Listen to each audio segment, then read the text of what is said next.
नमस्कार। जय जय राम, जय सिया राम। मेरे प्यारे सभी दर्शकों, आज की इस वीडियो में एक बहुत ही सुंदर लाजवाब कहानी लेकर के आया हूँ। शायद आप इस घटना को, इस कहानी को सुनेंगे तो अवश्य हैरान रह जाएंगे कि एक गांव वालों के ऊपर जब भगवान का ऐसा कहर बरसता है, गांव वालों के ऊपर ऐसा श्राप लगता है कि पूरे गांव वाले एक एक करके आखिर क्यों बंदर बन जाते हैं। ऐसा कौन सा गलत काम किया था? शायद आप इस घटना को, इस कहानी को जब सुनेंगे तो अवश्य आपके जीवन में बहुत कुछ बदलाव आ सकते हैं, आपके जीवन में बहुत कुछ सीखने को मिल सकते हैं।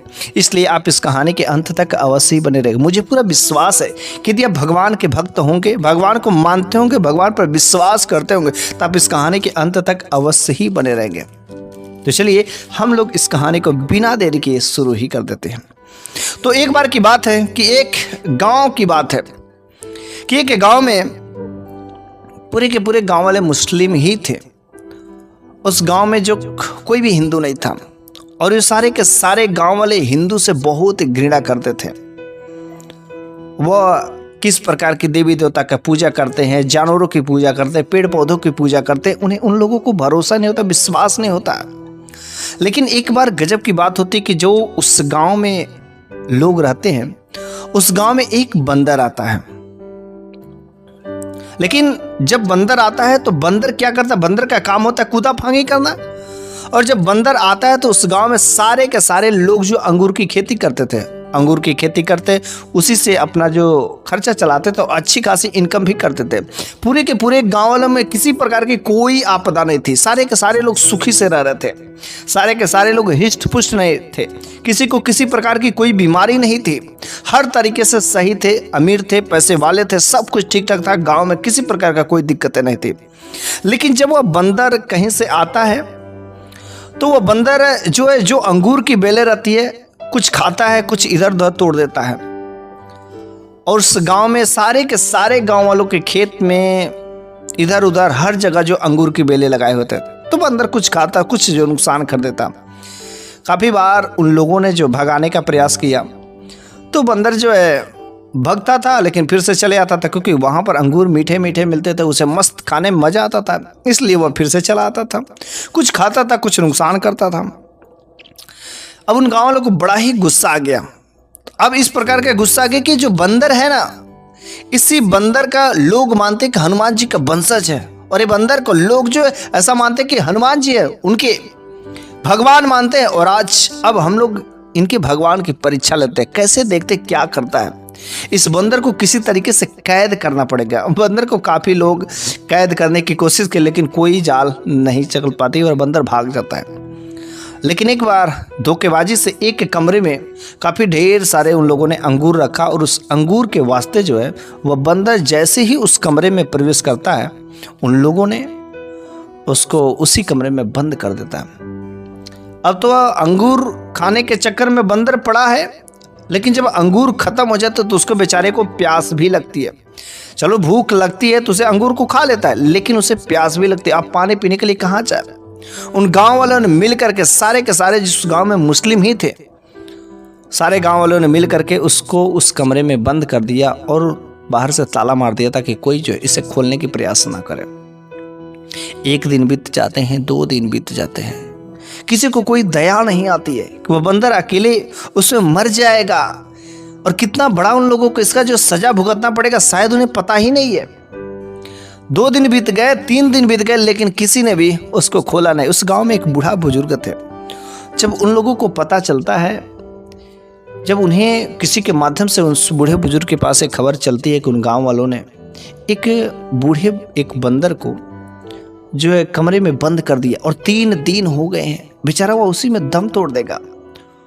उस बूढ़े बुजुर्ग ने गांव वालों से कहा, अरे भाई वह बंदर है, वह बेजुबान जानवर है, आप लोग उसके साथ ऐसा क्यों कर रहे हैं? छोड़ दीजिए। अरे उसकी जब हरकत यही है, उसकी नीयत में यही रहता है कि वह इधर उधर उछल कूद करता है, लेकिन आप लोग ऐसा गलत काम मत करिए, उसे तड़पा के मत मारिए। गाँव वालों ने कहा, बूढ़े बाबा आप शांति से जहाँ पर है पड़े रहिए, आप उन्हें कोशिश मत करिए उस बंदर को वहाँ से निकालने का।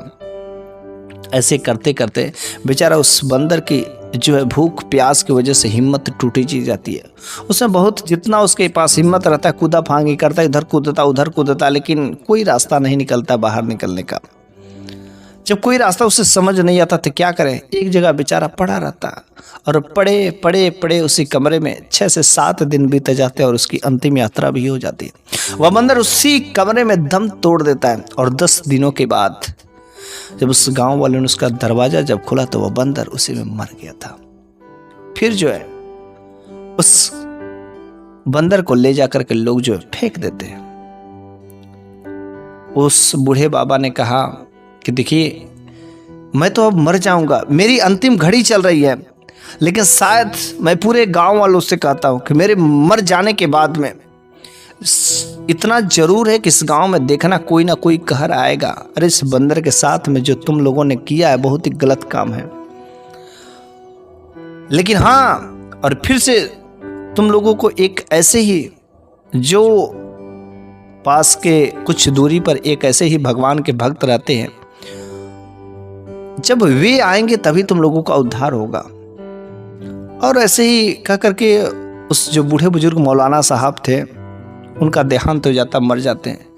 बेचारे वे थोड़ा बहुत कुछ जानते थे कि यहाँ ऐसा कहर होता है, उनके भी भगवान में ऐसी भी कुछ अदृश्य शक्तियाँ होती है जिसमें बहुत पावर होती है। और मुश्किल से 2 से 3 महीने ही बीते थे और अचानक एक जब उस जगह पर उस गांव में एक बच्चा जन्म लेता है और जब वो बच्चा जन्म लेता है तो उस बच्चे का मुख जो है बंदर के जैसे रहता है और बाकी शरीर इंसानों जैसे रहती है। वह माँ जब अपने बच्चे को देखती तो वो चीख पड़ती है, अरे ये कैसे हो गया। और जैसे ही कुछ गांव वालों ने भी देखा कि ये जो बच्चा इसका मुख जो बंदर जैसा बाकी शरीर इंसान जैसा, तो बस उस गांव वालों को तुरंत याद आ गई कि मौलाना साहब जो बातें कह कर गए थे लग रहा अब सत्य होगा। अब पूरे गांव वालों पर लग रहा है कहर टूटेगा ही टूटेगा और कुछ ऐसा ही होगा अजीबोगरीब। और फिर उस गांव में अब जितने भी बच्चे पैदा होते सारे के सारे वैसे ही मुख जो है बंदर जैसा बाकी शरीर इंसानों जैसा, वे सारे के सारे लोग बड़े ही अचंभित होते हैं कि आखिर ऐसा कैसे हो रहा है। दिन पर दिन उन लोगों की समस्याएं बढ़ती जा रही थी। जो अंगूर की खेती हो रहे थे, अंगूर की खेतियों में जो है अब जो बीमारियां लगती जा रही थी, जिसकी वजह से अंगूर का पैदावार भी कम होता गया। धीरे धीरे उनका कमाई का भी साधन कम होता जा रहा था और एक एक करके उस गांव में जितने भी बच्चे पैदा हुए सारे के सारे बंदर प्रजात के ही हो गए। यहीं तक नहीं सीमित था, बल्कि जो लोग बड़े भी थे विन लोगों का भी मुख जो धीरे धीरे बंदर के जैसे बनना शुरू हो गया। और बस एक समय ऐसा भी आया कि सारे के सारे गांव वाले बंदर ही बन जाते, मुख जो है बंदर के जैसा और बाकी शरीर इंसान जैसा। वे लोग बड़े ही पश्चाताप करते कि आखिर उस मौलाना साहब ने जो कह करके गया था और हम लोगों ने जो काम किया है बहुत ही गलत काम किया है और इसका देखो नतीजा पूरे गांव वालों को भुगतना पड़ रहा है, बहुत गलत हुआ है। अब वे लोग इंतजार करते कि कब बगल के गांव के जो साधु बाबा है वो कब यहाँ पर आएंगे और हम लोगों का उद्धार करेंगे। लेकिन गांव वालों के अंदर इतना हिंदू नाम से ईर्ष्या था, वे लोग कहते थे कि जब वो आएगा ना यहाँ पर जैसे ही हम लोग ठीक हो जाएंगे बस उसको तुरंत हम लोग मार करके फेंक देंगे, जैसे कि उसको बंदर को फेंक दिए। अभी उन लोगों को जो बुद्धि ठिकाने नहीं आ रही थी, क्या उन लोगों के साथ ऐसा सैलाब आया है उन लोगों को समझ नहीं आ रहा था कि क्या हो रहा है। और एक एक करके सारे के सारे गांव वाले बंदर बन गए थे और उन लोगों की जो अंगूर की खेती थी पूरी तरीके से बर्बाद हो गई। लोग दवा कराते, इलाज कराते, इधर उधर भटकते, लेकिन कहीं पर कोई इलाज नहीं। अब तो उस गांव की चर्चा अगल बगल में दूर दूर तक फैल गई थी। कुछ गांव वाले में लोग बंदर के जैसे पैदा होते हैं, बहुत ही गजब का कारनामा हो गया था। उन लोगों को समझ नहीं आ रहा था करे तो करे क्या। और ऐसे एक पीढ़ियां बीत गई, दूसरी पीढ़ी आ गई, 50 से 60 साल बीत गए, लेकिन उन लोगों के साथ में कोई जो है भला की बात नहीं होता। सारे के सारे गांव वाले बस एक ही आशा में रहता है कि शायद कब वह बूढ़ा बुजुर्ग आएंगे, कब वह साधु बाबा आएंगे और हम लोगों को ठीक करेंगे। लेकिन उन लोगों के मन में एक ही ख्याल था कि जैसे हम लोग ठीक होंगे बस उसको तुरंत मार करके फेंक देंगे, मार देंगे। ऐसा उन लोगों के अंदर जो गंदे ख्यालात थे, इतना हिंदुओं से घृणा करते थे। और एक बार जो है उस गांव में एक मदारी वाला आता है बंदर लेकर के। जब वो मदारी वाला गांव में बंदर लेकर के आता है और एक जगह बैठ करके बंदर का लगता है नाच दिखाने। जब बंदर का नाच दिखाता तो उस गांव में जितने भी बच्चे थे वो जो वहां पर आते, वो इंसान जब उन बच्चों को सभी लोगों को देखता है मदारी वाला तो बड़ा ही अचंभित होता है और कहता है कि आप लोगों के साथ में ऐसा हश्र कैसे हो गया। उन गाँव वालों ने सारे के सारे जो रहस्य को उसके साथ में बताया और वो मदारी वाला जब जो है मदारी दिखा चुका तो वहां से चला गया। जब चला गया तो उस दिन उस गांव में एक जो बच्चा पैदा होता है, और जब गांव में बच्चा पैदा होता है तो वह बिल्कुल सही तरीके से पैदा होता है, बिल्कुल हिष्ट पुष्ट, बिल्कुल इंसानों जैसे शक्ल वाली। अब गांव वाले समझते हैं कि अरे वो तो लग रहा आया था, लेकिन कब आया था? क्योंकि जैसा कि मौलाना साहब ने कह गए थे कि वो आएगा, जरूर आएगा, लेकिन आया तो कब आया और कैसे चला गया? उन लोगों को बहुत ही संशय होगा, आखिर वो तो साधु आया था लेकिन कब आया, चला भी गया। दूसरे दिन भी वो मदारी वाला आता है और जो वहाँ पर जो मदारी दिखाता है और उन गाँव वालों से कहता है कि अगर आप लोग बुरा ना माने तो यहाँ पर मेरी अच्छी खासी रोजी रोटी चल रही है, यहाँ पर काफ़ी अच्छे खासे बच्चे लोग आते हैं देखने, और मैं यहाँ पर एक छोटी सी झोपड़ी डाल लूँ तो मैं रह सकता हूँ। गाँव वालों ने कहा ठीक है, कोई बात नहीं, आप डाल लीजिए। और वो मदारी वाला जो है वहाँ पर जो बंदर की नाच दिखाता और काफ़ी बच्चे इकट्ठे हो जाते हैं, और जैसे जैसे बच्चे इकट्ठा होते हैं और एक एक दिन बीतता गया, उस गांव के जो बच्चे थे एक एक लोगों का धीरे धीरे जो मुख जो है परिवर्तन होना शुरू हो गया। अब वे लोग तो इसी चिंता में रहते हैं कि आखिर वो साधु आया तो कब आया, और कब आया, कब जादू करके चला गया, बस हम लोगों को मिल नहीं रहा। और एक दिन उस गांव में एक नौजवान व्यक्ति कहता है कि देखिए हमारे गांव के जो बच्चे हैं ठीक हो रहे हैं, लेकिन हम लोगों को समझ नहीं आ रहा वो साधु कब आता है, कि जैसा मेरे मौलाना साहब कह गए थे, और वह जब आया था तो बस एक बार हम लोगों से वो उसकी मुलाकात हो जाए, देखिए उसकी हसर मैं क्या करता हूँ। वह बेचारा मदारी वाला कहता कि भला इसमें मैं क्या कर सकता हूँ, बस मैं तो यहाँ पर आया हूँ, बंदर की नाच दिखाता हूँ, और कैसे हो रहा मेरे को कुछ नहीं पता होता। और धीरे धीरे ऐसे करते करते वह बंदर की नाच दिखाता, और उस गांव के सारे गांव में जितने भी बच्चे थे वह बच्चे अच्छे तरीके से स्वस्थ हो जाते, सुदृढ़ हो जाते, सही हो जाते। लेकिन जो बड़े लोग थे उन लोगों का हाल वही रहता है, बिल्कुल उन लोगों में कोई परिवर्तन नहीं होता। एक बार सुबह के समय होता है और बच्चे इकट्ठा हो गए रहते कि बंदर के नाच देखने के लिए, लेकिन वो मदारी वाला उस झोपड़ी में से बाहर नहीं निकलता है। सारे के सारे जो है बच्चे बाहर खड़े रहते हैं। तो जो उन बच्चों के माँ बाप थे कहते अरे बेटे तुम सब यहाँ पर क्यों खड़े हो? तो बच्चों ने कहा देखिए ना, आज पता नहीं क्यों मदारी वाले बाहर नहीं निकल रहे, बंदर का नाच दिखाते, हम लोग कितने देर से यहाँ पर खड़े हैं लेकिन समझ नहीं रहे अंदर से बाहर क्यों नहीं निकल रहे, दरवाज़ा भी बंद पड़ा है, इस झोपड़ी पता नहीं कब खुलेगी कि नहीं खुलेगी। तो उसमें से कुछ गांव वालों ने जो जाकर के झोपड़ी हल्का सा धरोखा बना करके और देखने की कोशिश की, लेकिन कुछ लोगों ने जब उस झोपड़ी के अंदर जो रहस्यमय चीज देखा वाकई देखने लायक था, हैरान कर देने वाला था। उसमें देखा कि कोई उसमें मदारी वाला नहीं, कोई बंदर नहीं था उसमें तो एक ऐसे साधु महात्मा बैठे थे जिनके चेहरे से एक दिव्य तेज प्रकाश निकल रहा था। उनके सामने जो एक भगवान की मूर्ति थी, प्रतिमा थी, और उस प्रतिमा के आगे जो पूजा कर रहे थे कुछ ऐसे बड़बड़ा रहे थे, और उस प्रतिमा में से भी बहुत ही तेज दिव्य प्रकाश निकला था। इतना तेज दोनों लोगों में से दिव्य प्रकाश निकला था कि उस प्रकाश को उन गांव वालों के अंदर क्षमता नहीं थी सहन करने की। और अचानक एक ऐसा विस्फोट टाइप का होता है कि वो झोपड़ी चारों तरफ से खुल जाती है, और जैसे झोपड़ी खुलती के पूरे गांव वाले के ऊपर वह दिव्य प्रकाश चमकने लगता है। और जब दिव्य प्रकाश चमकने लगता है, किसी की भी क्षमता नहीं हो रही थी कि हम उनको देख सके, उस प्रतिमा को देख सके। गांव वाले आंख बंद किए हुए कह रहे थे बताइए आप कौन है, यहाँ पर क्यों आए? और ऐसा दिव्य प्रकाश तो कोई बहुत ही तेजस्वी इंसान, कोई ऐसी ही भगवान की करिश्मा ही हो सकती है, कोई ऐसा चमत्कार ही हो सकता है। आप यहाँ पर कौन है और यहाँ पर क्या करने के लिए आए? तो साधु बाबा ने कहा तुम लोगों को अभी भी नहीं पता चला कि मैं यहाँ पर कौन है? अरे मैं ही मदारी वाला बन करके आया था, लेकिन तुम लोगों ने पहचाना नहीं, और एक एक बच्चे ठीक हो गए, लेकिन तुम लोगों को बिल्कुल ठीक होने की कोई गुंजाइश नहीं है, क्योंकि तुम लोगों का जो मन का विचार है बहुत ही गंदा है, और अभी भी द्वेष तुम्हारे मन में फैला हुआ है। तुम लोग कह रहे थे कि बस वो साधु कब आएगा और मिले तो बस उसको मार देंगे, और लो आज मैं तुम्हारे पास आ गया हूं, मेरे को मार दो कोई बात नहीं है। लेकिन जीवन भर का जीवन, ये बच्चे तो ठीक हो गए लेकिन फिर से जो आने वाली पीढ़ियां रहेगी वही होगी। इसलिए अगर अपने आप को ठीक करना चाहते हो, भलाई चाहते हो, सही तरीके से इंसान बनना चाहते हो, फिर से अपनी खेती बाड़ी सही से करना चाहते हो, तो मैं जो कहता हूँ उन बातों को मानना पड़ेगा।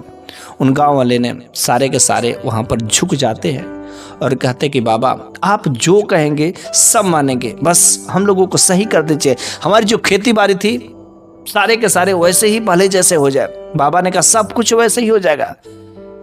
जो आप लोगों ने गलत काम किए, उस बंदर को मार करके तड़पा तड़पा करके मारा, शायद आप लोगों को अंदाजा भी नहीं कि कितना दर्द उस बंदर को था, कितना तड़प करके मारा है।